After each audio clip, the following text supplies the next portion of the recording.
Students, मैं Bharti sir. आज मैं आपको कक्षा 9th की हिंदी पाठ्य पुस्तक स्पर्श भाग 1 से गद्य खंड पाठ 3 शीर्षक कहानी एवरेस्ट मेरी शिखर यात्रा, जो कि लेखिका बछेंद्री पाल द्वारा रचित उनकी अपनी यात्रा वृत्तांत है। सबसे पहले हम लोग लेखिका परिचय के बारे में पढ़ेंगे, तत्पश्चात पाठ का सारांश जानेंगे। लेखिका बछेंद्री पाल का जन्म 24 मई 1954 ईस्वी को उत्तरांचल वर्तमान उत्तराखंड के चमोली जिले के वंपा नामक गांव में हुआ था। इनकी माता का नाम हंसा देई नेगी व पिता का नाम किशन सिंह पाल था। ये अपने माता पिता की तीसरी संतान थी। बछेंद्री पाल को पहाड़ों पर चढ़ने का शौक बचपन से ही था। इनका जीवन साहस का पर्याय है, जिस कारण इन्हें हिमालय की पुत्री के भी नाम से जाना जाता है। इन्हें एवरेस्ट की सर्वोच्च चोटी माउंट एवरेस्ट पर चढ़ने वाली प्रथम भारतीय महिला होने का भी गौरव प्राप्त है। इनके माता पिता कठोर परिश्रम करने वाले और अपने आप में संतुष्ट रहने वाले लोग थे। खेतिहर परिवार में जन्मी बछेंद्री पाल ने बीएड तक की पढ़ाई पूरी की। कहा जाता है कि किसी भी कार्य के करने के लिए विश्वास होना जरूरी है एवं अपने इसी विश्वास के दम पर ही व्यक्ति अपने सपनों को सच कर सकता है। और इसी विश्वास के कारण बछेंद्री पाल ने 23 मई 1984 ईस्वी में विश्व की सर्वोच्च चोटी माउंट एवरेस्ट पर पहुंच गई थी। प्रस्तुत कहानी मुख्य रूप से साहस, धैर्य, हिम्मत और आत्मविश्वास का प्रतीक है। अगर व्यक्ति अपने मन में ठान ले कि मुझे यह काम करना है, तो वह काम को बहुत ही सहज रूप से कर सकता है।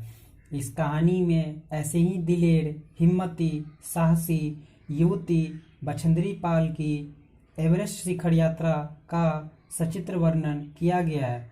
प्रस्तुत कहानी में बछेंद्री पाल ने एवरेस्ट शिखर यात्रा में अपने अभियान दल के साथ कदम से कदम मिलाते हुए अनेक खतरों और चुनौतियों का भी सामना किया है, क्योंकि उसकी यह इच्छा थी कि वह हिमालय की सर्वोच्च चोटी माउंट एवरेस्ट पर अपना कदम रखे। यह अभियान दल दिल्ली से काठमांडू के लिए 7 मार्च को हवाई जहाज से चल दिया। लेखिका बछेंद्री पाल एवरेस्ट का सुंदर नज़ारा अर्थात दृश्य देखते हुए उसका वर्णन करते हुए कहती है कि जो बर्फ का टुकड़ा उन्होंने आकाश से आते देखा, वह ऐसा प्रतीत हो रहा था जैसे यह बर्फ एवरेस्ट की चोटी पर लहराते हुए एक ध्वज के समान लग रहा है। शिखर यात्रा के दौरान जब लेखिका का दल 26 मार्च को पेरिस पहुंचा, तो उन्हें एक दुखद समाचार भी मिला कि शिखर धंसने के कारण शेरपा कुली की मृत्यु हो गई है। फिर भी उन्होंने हिम्मत नहीं हारी, क्योंकि इस महान अभियान में तो कभी न कभी किसी न किसी की मृत्यु को गले तो लगाना ही पड़ सकता है। शिखर यात्रा के दौरान जब वे 29 अप्रैल को 7500 मीटर की दूरी तय करते हैं, तब वे वहां अपना कैंप लगाकर विश्राम करती है तथा आगे चलने की योजना भी बनाते हैं।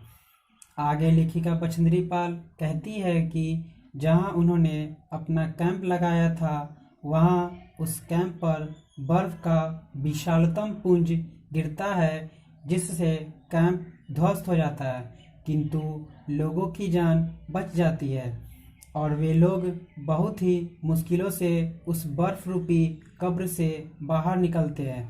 उनका मानना है कि अगर वे क्षणिक भर भी देर करते तो उन लोगों की मृत्यु सुनिश्चित थी। जब लेखिका अर्थात Bachendri Pal South Col camp पहुंची, तो उसने अगले दिन की चढ़ाई की योजना भी शुरू कर दी, जिसमें उन्होंने भोजन, कुकिंग गैस और ऑक्सीजन के कुछ सिलेंडर एकत्रित भी किए।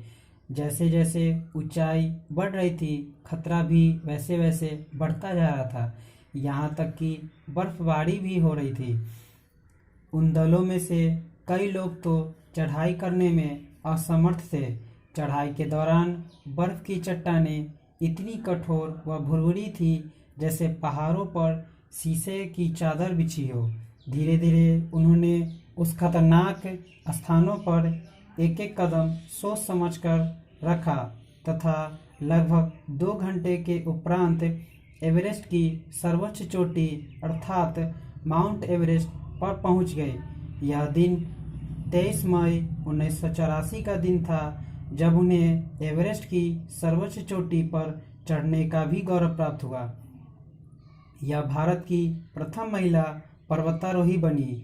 हिमालय की पुत्री के नाम से विख्यात बछेंद्री पाल अपने साहस का परिचय भी दिया तथा लोगों को यह विश्वास दिलाया कि बिना लक्ष्य निर्धारण के व्यक्ति इधर उधर भटकता रहता है तथा अपना लक्ष्य तय करने के बाद ही व्यक्ति उस लक्ष्य की प्राप्ति हेतु गंभीरता से प्रयास भी करता है। Thank you. Have a nice day.